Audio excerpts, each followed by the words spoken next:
Hello guys, ഞാനിന്നിവിടെ ഉണ്ടാക്കാൻ പോകുന്ന ഒരു അടിപൊളി നെത്തോലി മീൻ കറിയാണ്. അപ്പോൾ നമുക്ക് എങ്ങനെ തയ്യാറാക്കാമെന്ന് നോക്കാം. ആവശ്യത്തിന് ചുവന്ന ഉള്ളി ചേർത്ത് കൊടുക്കുക. ഇതിലേക്ക് ഉലുവ, ഞാൻ പൊടിക്കാത്ത ഉലുവയാണ് എടുത്തിരിക്കുന്നത്. 1/2 ടീസ്പൂൺ മഞ്ഞൾപ്പൊടി, 1 ടീസ്പൂൺ മുളക് പൊടി, എരിവുള്ള മുളക് പൊടിയാണ് ഞാൻ എടുത്തിരിക്കുന്നത്. ഇതിലേക്ക് 1 കപ്പ് തേങ്ങ ചേർത്ത് കൊടുക്കാം. മല്ലിപ്പൊടി ചേർക്കേണ്ട ആവശ്യമില്ല, കാരണം നെത്തോലി മീനിൽ മല്ലിപ്പൊടി ചേർക്കില്ല. നന്നായിട്ടൊന്ന് അരച്ചെടുക്കുക. നമുക്കൊരു മൺചട്ടിയിലേക്ക് ഒഴിച്ചു കൊടുക്കാം. നന്നായിട്ടൊന്ന് നല്ല പേസ്റ്റായിട്ട് ഞാനിത് അരച്ചെടുത്തിട്ടുണ്ട്. കണ്ടില്ലേ, ഇതാണ് ഒരു പരുവം. മൺചട്ടിയിലേക്ക് ഒഴിച്ചു കൊടുക്കുക. ഈ ജാറിലോട്ട് കുറച്ച് വെള്ളവും കൂടി ചേർത്ത് കലക്കി ഒന്ന് ഒഴിച്ചു കൊടുക്കണം.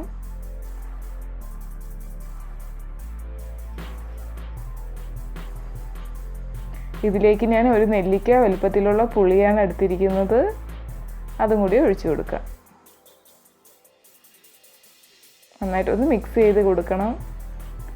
ഇതിലേക്ക് ആവശ്യത്തിന് വെള്ളം ചേർത്ത് കൊടുക്കുക. വെള്ളം കൂടിപ്പോവാതെ പ്രത്യേകം ശ്രദ്ധിക്കണം.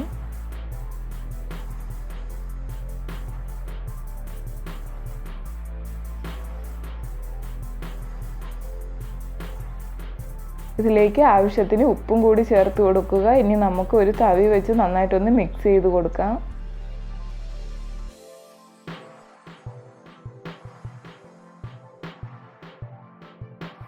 ഇതിലേക്ക് ഞാൻ നെത്തോലി മീൻ, വലിയ നെത്തോലി മീനാണ് എടുത്തിരിക്കുന്നത്. നമ്മളിവിടേക്ക് ഇതിനെ നെത്തോലി എന്നാണ് പറയുന്നത്. ഫ്രഷ് മീനാണ്. നമ്മൾ വിഴിഞ്ഞത്ത് പോയിട്ടാണ് മീൻ വാങ്ങാറുള്ളത്. നല്ല ഫ്രഷ് മീനാണിത്. അതും കൂടി ഒന്ന് ചേർത്ത് കൊടുക്കാം.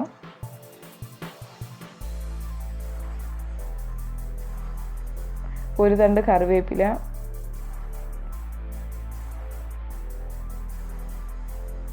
ഇതിലേക്ക് വലിയൊരു തക്കാളിയാണ് ഞാൻ എടുത്തിരിക്കുന്നത്. അത് ചെറുതായിട്ട് മുറിച്ചതാണ്. അതും കൂടി ചേർത്ത് കൊടുക്കാം. മുരിങ്ങയ്ക്ക ചേർത്ത് കൊടുക്കുക.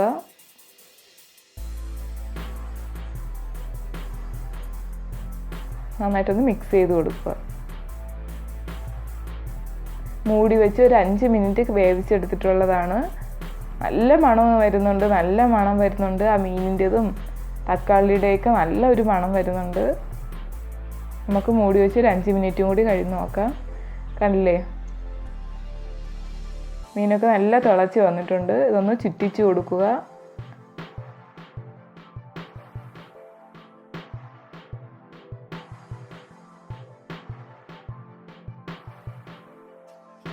ഇതിലേക്ക് നമുക്ക് തേങ്ങാപ്പാൽ ചേർത്ത് കൊടുക്കാം.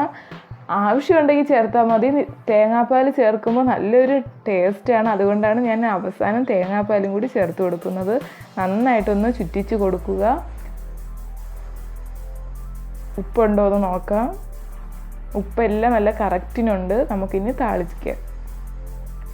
ആവശ്യത്തിന് കടുക് ചേർത്ത് കൊടുക്കുക. കടുക് പൊട്ടി വരുമ്പോൾ നമുക്ക് ചുവന്നുള്ളി ചേർത്ത് കൊടുക്കാം.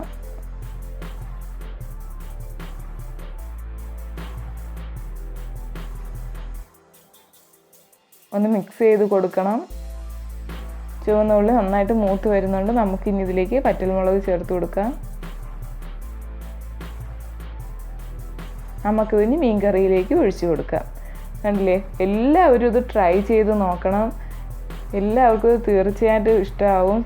നമുക്ക് ഗാർണിഷ് ചെയ്യാൻ വേണ്ടിയിട്ട് കറിവേപ്പിലയും കൂടി വെച്ച് കൊടുക്കാം.